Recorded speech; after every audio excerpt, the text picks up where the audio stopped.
Hello everyone, I hope you're doing well, and of course Arnie does too. Now I really enjoyed making my last video on prehistoric fish, so I thought it would be a good idea to make a part 2, as there are plenty of fish that have been on this planet for millions of years. So today I will be going through 5 more prehistoric fish that are still alive today, and as there are so many, if you think you know any that could be on this list, then let me know down in the comments, as I might make another video on this topic. But today we'll start off in the saltwaters and freshwaters of North America and Europe, as we have the lampreys. Now there are 38 species of lamprey on the planet today, and they aren't the most popular of fish, and this isn't just because of their horrific mouth and hooked tongue, but because they're a parasite, as some species of lamprey feed by suckering themselves onto other fish and rasping away at their flesh with their hooked tongue, and this rather frightening way of feeding inspired a badly received horror movie. But out of the 38 species alive today, only 18 of them are carnivorous, as some non-carnivorous species live off reserves that were acquired while they were larvae, and lampreys have become a big problem in the Great Lakes, as because of man-made waterways, they've been able to find their way into the Great Lakes and feed upon the popular game fish. And if the game fish don't die directly from a lamprey bite, the majority of them die through infection, and it's thought that one adult lamprey can kill 40 pounds of fish every year, so it's very clear why people want them out of the Great Lakes. But so far their numbers have been successfully limited by putting in physical barriers such as dams. And to avoid being predated on, lampreys tend to feed at night, as there are a few other fish species that will target the lamprey, and they're known to be a target for fish-eating birds. And although parasites are some of the most unpopular types of animals, it is a very successful survival strategy, as the lampreys are thought to have survived mostly unchanged for around 360 million years, and this dates all the way back to the Carboniferous period. So although they may look like something out of a horror film, they are one of the oldest living fish on this planet today. But for our next species, we'll be heading over to the freshwaters of Africa, as we have the freshwater butterfly fish. Now this species is very popular in the aquarium trade, so I'm sure many of you will be very familiar with it. They're normally found in slow moving or still waters, and tend to show a preference for swamps. And like many other prehistoric fish, they have a few adaptations that have helped them survive this long, as in the wild they're mainly insectivorous, and they monitor the surface of the water, waiting for any insect to land so that they can quickly be snapped up. And on the planet today there are thought to be 2 populations of African butterfly fish, one population living in the Congo basin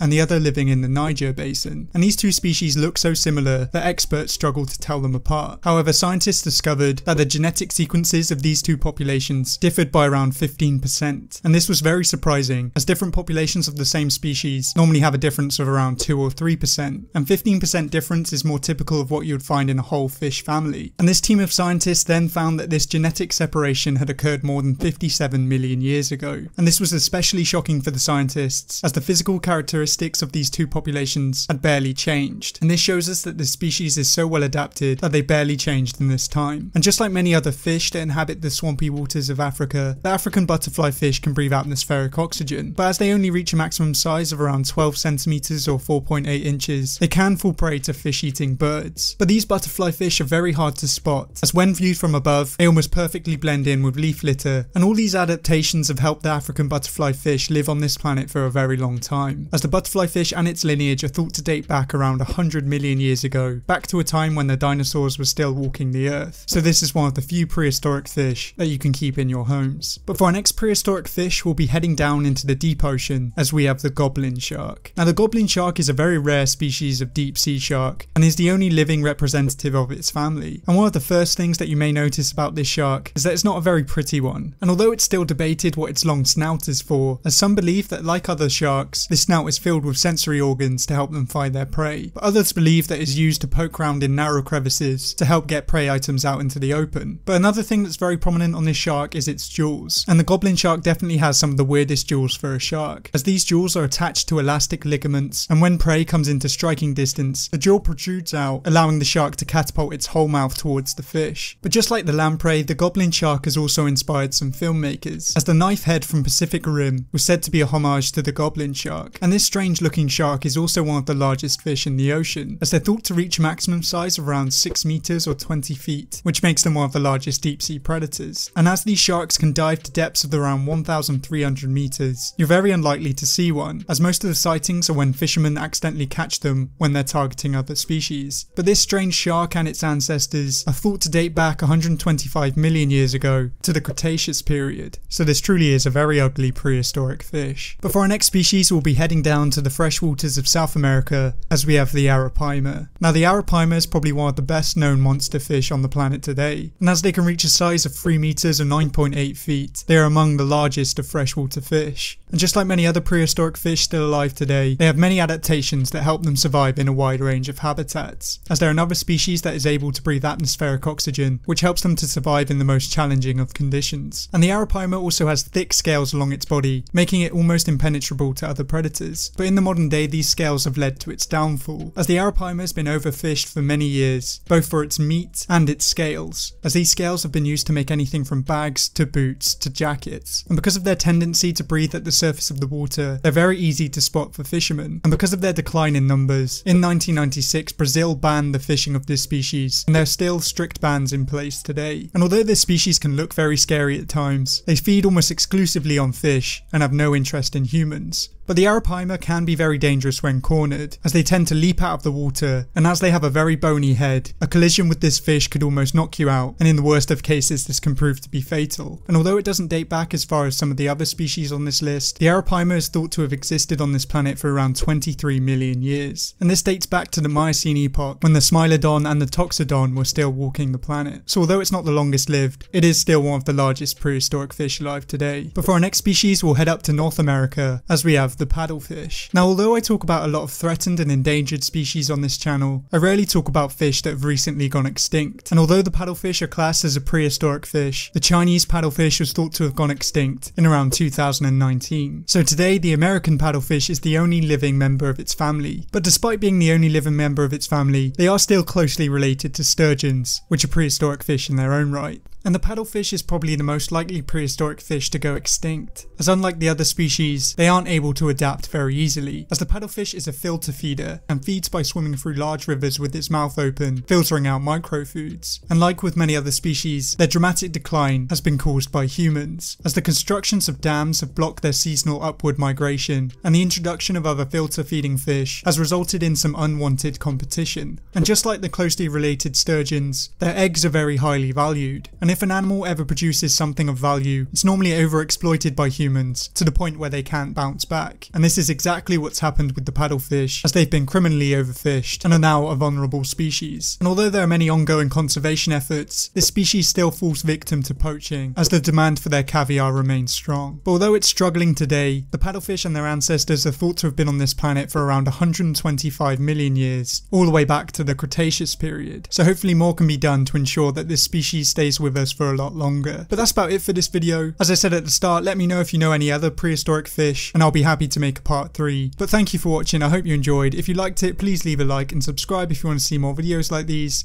But until next time, goodbye.